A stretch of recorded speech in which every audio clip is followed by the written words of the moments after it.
คอมเมนต์เขมรเน็ตสัญญาณไม่ดีแอบหนีมาใช้ฝั่งไทยก็อย่างที่เพื่อนๆรู้ข่าวนะครับเขาก็มาตัดสายสัญญาณเองเลยใช้แค่คู่นะครับไม่ต้องคู่เขาตัดเองเลยสุดท้ายก็สัญญาณไม่ดีนะครับแอบหนีมาใช้สัญญาณฝั่งไทยนะครับเพราะว่าฝั่งไทยมันแรงนะครับเพื่อนๆก็จะสังเกตได้ว่าพักเนี้ยการโจมตีทางโซเชียลเขมรเนี่ยเงียบไปนะครับเพราะเน็ตเขาช้าโต้ตอบไม่ทันนะครับอ่ะเดี๋ยวเรามาดูที่มานะครับที่มานะครับเพจอาเซียนมองไทยแล้วก็นี่ครับที่มานะฮะก็ดูนะครับเขมรสัญญาณไม่ดีแห่ข้ามมาใช้ฝั่งไทยนะครับใช้เน็ตไทยที่ลงเกลือนะครับก็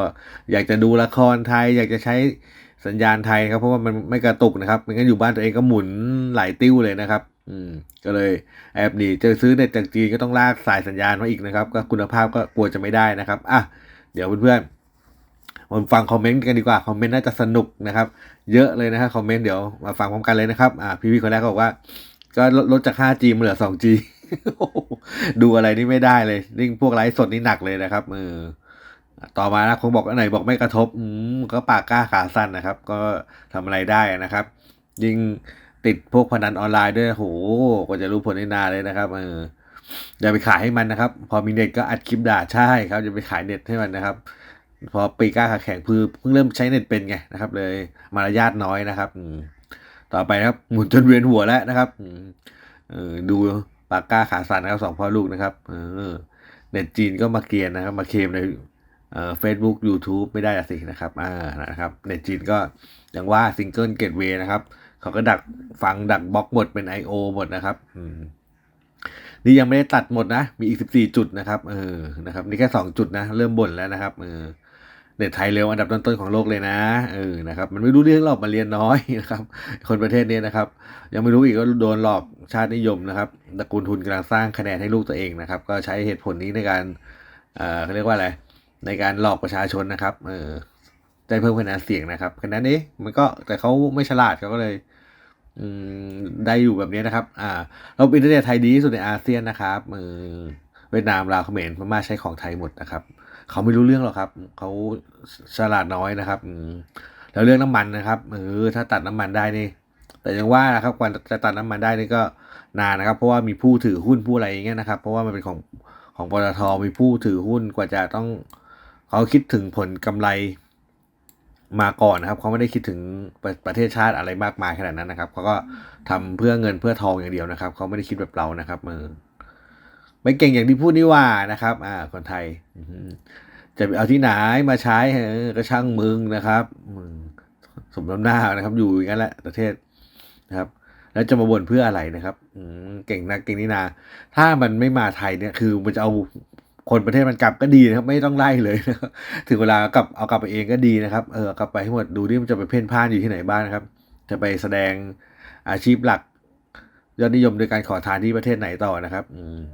เมื่อวันออกข่าววันนี้ซื้อเน็ตฮ่องกงครับเน็ตลูกสาววุ้นเส้นเขาก็จะขายเองนะครับเขาจะได้ของคุณภาพต่ำไปประมาณนั้นนะครับก็ทนอยู่กันไปนะครับไม่ได้ดูละครไทยก็ดูละครโอยวุ้นเส้นไปเรื่อยๆนะครับเรื่องราวก็ดูกันไปนะครับ ดูจากโปรดักชันแล้วก็นั่นแหละนะครับเขาคงจะดูกันได้เรตติ้งคงจะดีครับดูกันได้นานนะครับที่จริงรัฐบาลคุณรู้ดีนะครับแต่มันก็ไม่แคร์ชาวเขมรอยู่แล้วนะครับเดี๋ยวช้าไงก็ได้ใช้นะครับไม่ทันใจนะครับแต่คนรอบนอกที่พึ่งพาไทยไม่ใช่เป็นไทยควรตัดเน็ตซ้ำนะครับใช่นะครับเอาให้เดี้ยงไปเลยนะครับจริงๆก็ไม่น่าคบค้าสมาคมในประเทศนี้นะครับซึ่งมันโหที่เราไม่ให้คนไปบ่อนมันนะครับมันเสียรายได้ใช่ครับแค้นเลยนะครับตัดที่ไหนไม่ตัดเริ่มจากใจกลางจุดกึ่งกลางหัวใจกูเลยครับเล่นเอาบ่อนนะครับ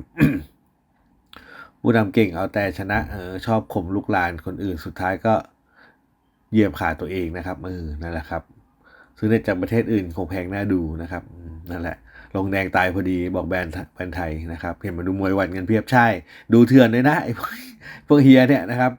ญี่ปุ่นเลยไม่ให้มันไปชกเลยครับว่าไปดูดสัญญาณเขามาแล้วก็มาถ่ายทอดนะครับที่ญี่ปุ่นเขาจับได้นะฮะแต่มันก็ไม่ได้แยแสอะไรนะครับนั่นแหละญี่ปุ่นเขางงดูได้ไงว่าไม่ได้ซื้อลิขสิทธิ์เสือกดูได้อ๋อนั่นแหละหัวนิสัยโจรโดยสันดานนะครับเก่งให้ตลอดสินะครับถ้าคอมเมนต์มาต่อใช้ไมค์เก็บเพิ่ม50%นะครับโอ้ อ้แค่ต่อสายให้มันก็คงจะดีใจแล้วนะครับ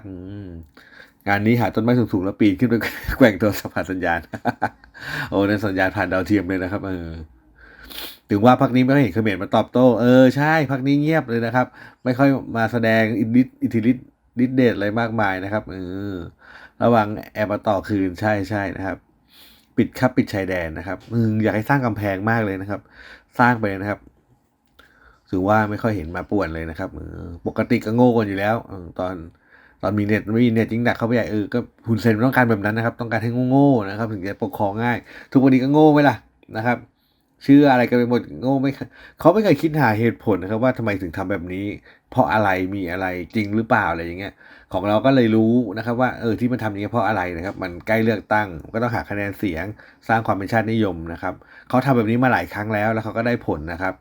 ก็คนไทยก็เลยรู้ว่าเพราะอะไรก็เลยเข้าใจนะครับ แต่ทางฝั่งนู้นเขาโง่นั่นแหละมันก็เลยไม่เข้าใจอะไรง่ายๆแบบนี้นะครับอ่ะแกจะทำไมไม่ทำงานกันหรือนะครับคุณผู้นำแกอยากตกงานตกงานกันเกินละมึงกลับไปนู่นนะไม่มีอะไรให้ทำนะครับ ไหนเพจดีไอเดียบอกว่าเน็ตของมันแรงมากไปซื้อเน็ตจีนอ๋อไทยก็ขาดรายได้สิเอาเงินไหนบริหารต้องกู้จีนมาอีกใช่ครับมึงก็เป็นหนี้จีนไปเรื่อยๆนะครับเดี๋ยวก็ยกเกาะนู้นเกาะนี้ให้จีนไปนะครับ ตามภาษานะครับมาบางแสนพัทยาสิขึ้นเยอะพี่จะเล่นมุกนะครับคุณซินมันไม่ต้องการให้คนเคยได้รู้ข่าวสารมากนะครับก็นั่นแหละนะครับ แต่คนเขาก็โง่พอที่จะให้เขาหลอกด้วยไม่คิดจะกระตือรือร้นก็สมควรแล้วนะครับมันจะข้ามมาได้อีกใช่ไหมมาอาศัยเกาะพื้นที่รอบๆข้างนะครับต่อไปนะครับ ช่วงนี้ไม่ค่อยเห็นคลิปเขมรพูดอะไรเน็ตมันไม่แรงครับกว่าจะโดนเสร็จก็นานนะครับ แล้วเราก็เปิดให้เขาเข้ามานะครับ นะครับ น่าจะเข้ามานี่ก็คือจับกลุ่มขังเลยนะครับ แล้วก็เอาเงินค่าเรียกว่าค่าประกันตัวอะไรอย่างเงี้ยนะครับ ต้องสู้ด้วยเงินนะครับจะไปทำอะไรมันจับปุ๊บต้องมีเงินประกันออกมานะครับถ้าไม่งั้นไม่ให้ออกนะครับเป็นค่าปรับนะครับแหมนะครับ ช่างแนะนำพี่จีนบอกว่าพอเหอะนะครับอย่ามายุ่งกับกูนะครับสุดท้ายตกเป็นประเทศจีนเต็มตัวนะครับถ้าจีนลงมาแล้วหนักกว่านี้อีกทุกอย่างเป็นของมันนะครับ เหมือนลาวถ้าจะโดนซื้อสนามบินจะโดนซื้อนั่นแหละการบินไปแล้วนะครับ ทุกอย่างจะครอบครองหมดทั้งหมดสาธารณูปโภคขั้นพื้นฐานนะครับ ทั้งไฟฟ้าประปาการเดินทางและการบินนี่ก็จบแล้วครับประเทศก็ไม่มีอะไรเป็นของตัวเองแล้วนะครับขนาดสัญญาณไม่ดียังมีคนมาโทรไปคอแก๊งคอลเซ็นเตอร์นะครับแหมนะครับยังทำงานอยู่ยังรักในหน้าที่อยู่นะครับ ยังรักในหน้าที่ของตัวเองอยู่นะครับรายการนะครับต่อไปว่าสันใจเว้ยนะครับถือว่าทำไมเขมรเงียบจังใช่ครับพักนี้เขาจะเงียบๆนะครับวินดาทาวรไปเลยนะครับก็จริงๆก็น่านะครับทำกำแพงเนี่ยสับสนมากเลยนะฮะไม่เท่าไหร่นะครับกั้นไปแค่นี้นะครับนายบอกจะเข้าป่ากันนะครับเข้าป่าไปเดี๋ยววิ่งชนต้นกล้วยตายอีกเว้ยปีปั๊มใบเว้ยปีคอมพิวเตอร์หายไปเยอะใช่ดีนะครับอย่างเนี้ยพักนี้คอมพิวเตอร์หายไปเยอะนะครับแหมดีต่อประชาชนไทยด้วยนะครับ ดีแล้วนะครับหลายๆคนก็เห็นด้วยนะครับตัดมันไปง่ายดีแล้วนะครับ ปล่อยให้มันอยู่อย่างโง่ๆกันต่อไปนะครับไหนบอกว่า พอใช้ก็ปากกล้าขาสั่นไปกันนะครับพ่อลูกก็ต้องแสดงกล้ามด่ากันประมาณนะครับให้ไปซื้อจากเวียดนาม เวียดนามเนี่ยอย่างเงี้ยแล้วแต่นะครับเราไม่พลาดทิ้งประเทศอื่นแล้วกันว่าเงียบดีมีพวกมาโพสด่าใช่ครับพวกนี้หายไปเยอะนะครับประมาณนี้แล้วกันเพื่อนๆครับกดไลค์กดแชร์กดติดตามไว้นะครับเดี๋ยวมีข่าวมานำเสนอใหม่นะครับสวัสดีครับ